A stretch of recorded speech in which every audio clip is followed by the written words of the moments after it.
just turned it off because it was extremely loud. I might get cold, but that's on you. That's, you know. I was trying to go through my other videos and see if I wore this sweater, and I don't think I did because I don't want to repeat. I don't want to repeat outfits. No, I can't do that. I can't, but I think that's good scratching. I'm hoping you're enjoying these. I don't know if you guys are, because I don't know. Look at this. Look at this. I don't know. Anyway, we are going to start, but I did want to, help you focus, because I know that's hard for you. It's fine, it's me too. Do you see me? Okay, good. Okay. The fingerprints on this, I don't know. Okay. The drink of the day. I do have my Dunkin'. I do my Dunkin' today. If I had like a darker, it doesn't really match now. It doesn't. Where's? Okay, right there. Okay, good. Let's get started, because I could keep going with this, and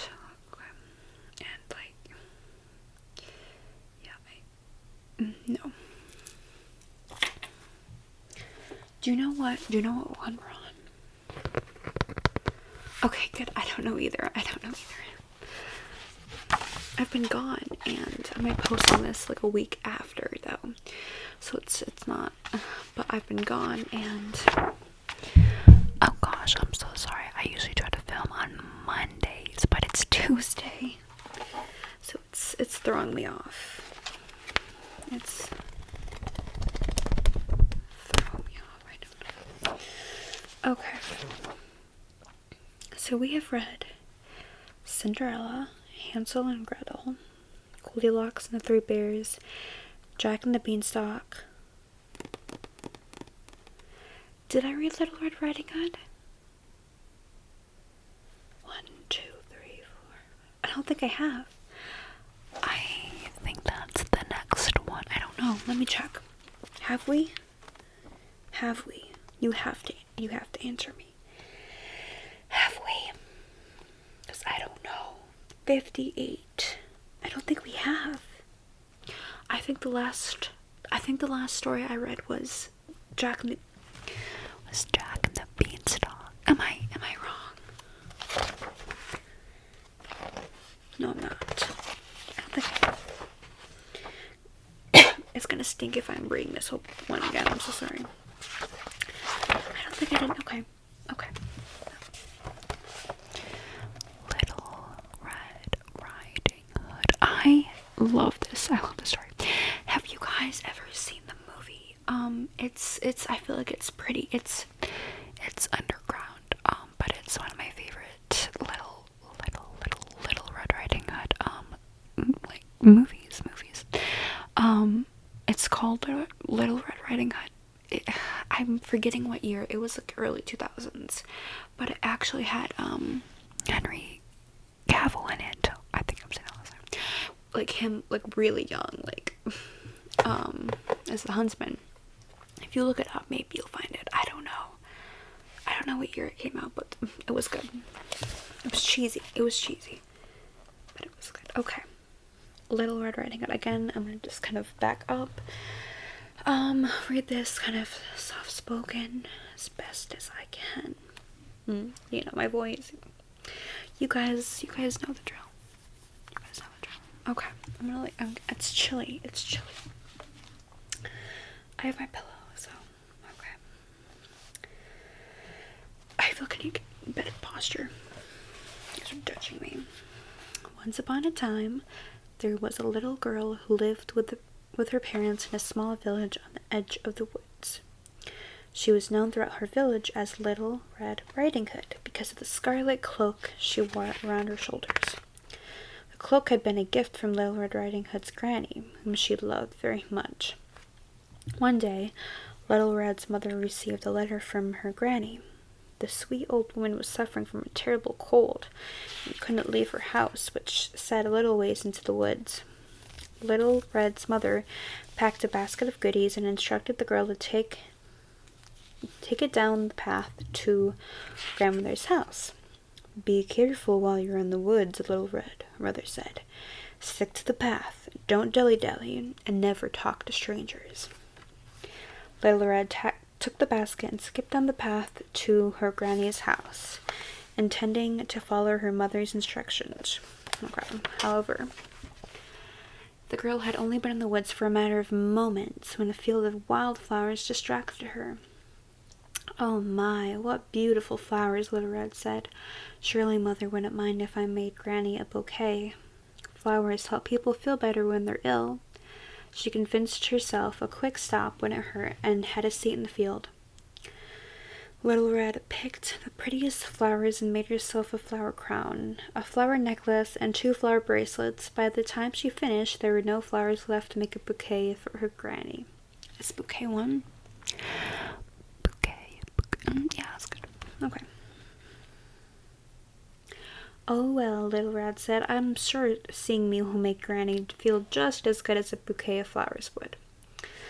Little Red returned to the path, but it wasn't long before she was distracted again. This time a bush with vibrant blueberries caught her eye. "Oh my, what delicious looking berries," Little Red said. "Surely Mother wouldn't mind if I picked some for Granny. Sweets always lift someone's spirits, and when they're feeling under the weather."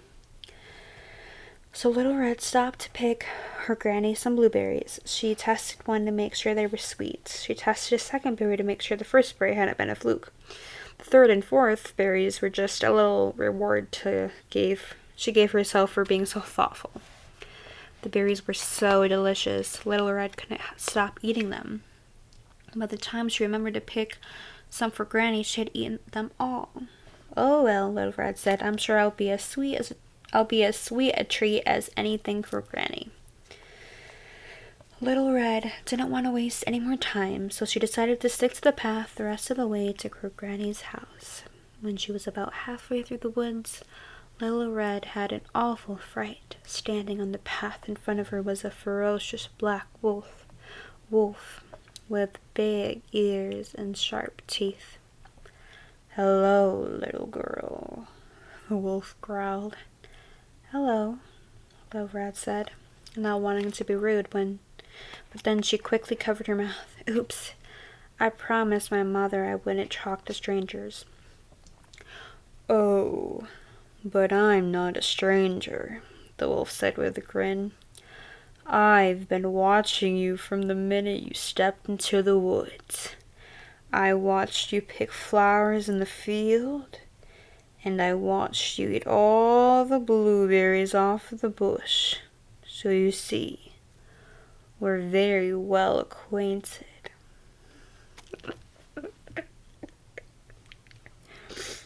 Little Red smiled. "Oh, that's relief," she said. "I was afraid I had broken my word." "What brings you into the woods, little girl?" the wolf asked. "I'm on my way to my granny's house," Little Red said. "She's come down with a terrible cold, so I'm bringing her a basket of goodies to cheer her up." "What a wonderful granddaughter you are," the wolf said. "Whereabouts does your granny live?" "Just down this path a little farther into the woods," Little Red said. "In fact, I'd better get going if I want to get back home in time for supper." Little Red said goodbye to the wolf and continued her journey down the path. Unbeknownst, that was loud, I'm so sorry.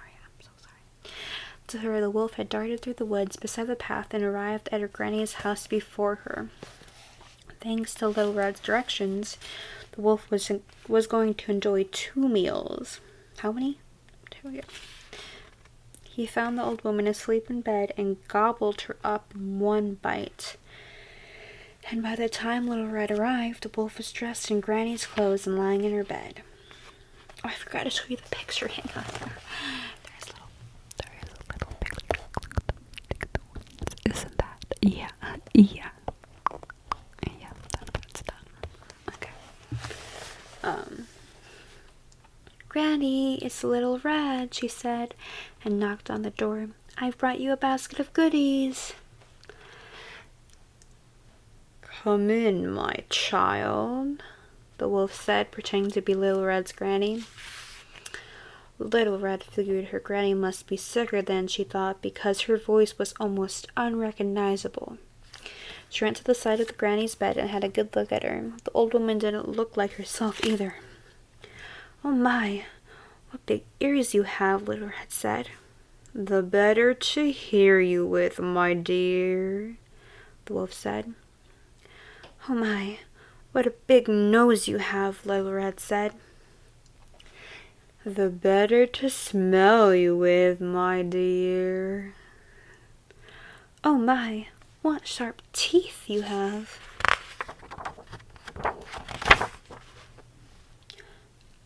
This is yelling. I'm not gonna yell.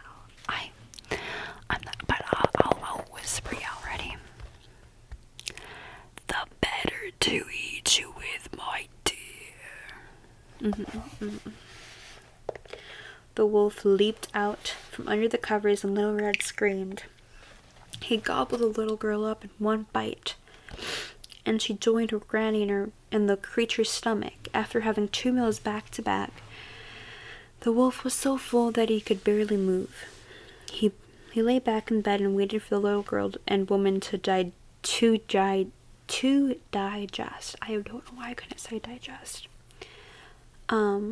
Luckily for Little Red and her granny, a local axeman had been working in the woods nearby and heard Little Red scream. He found Granny's house and saw that the front door was still open, so he let himself inside. The axeman saw the wolf lying in bed with the fullest belly he had ever seen on a beast. It didn't take long for him to realize what had happened. With one slice of his axe, he slew the wolf and saved Little Red and her granny from the wolf's stomach. Thank you so much. Thank you so much, Mr. Axeman. Mr. Axeman. I'm sorry, I was trying to do the granny voice. Granny said, Little Red, what do you say to the nice man? Little Red didn't say a word. She had learned her lesson about talking to strangers. She ran out the door and down the path until she was safe and sound at home. And Little Red never disobeyed her mother again, and because of this, she lived happily ever after. The end. And there is a giant picture. Look at that. Can you see it? Yeah. That was actually a short one.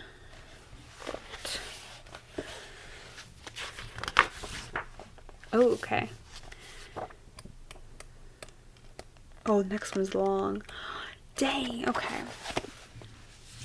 So the next video looks like it's gonna be a longer one. Ooh, okay. We have to do a hydration check. Hydration. I do have some water too. So get something to drink. We gotta stay hydrated today. Like we can't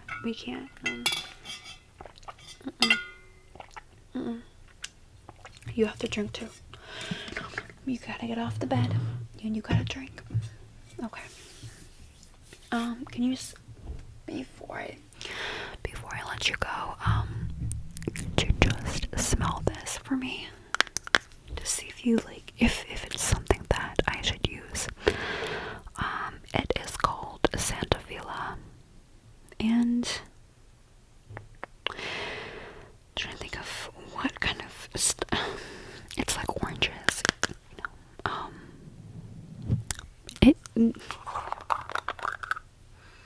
I mean, I like it. I think.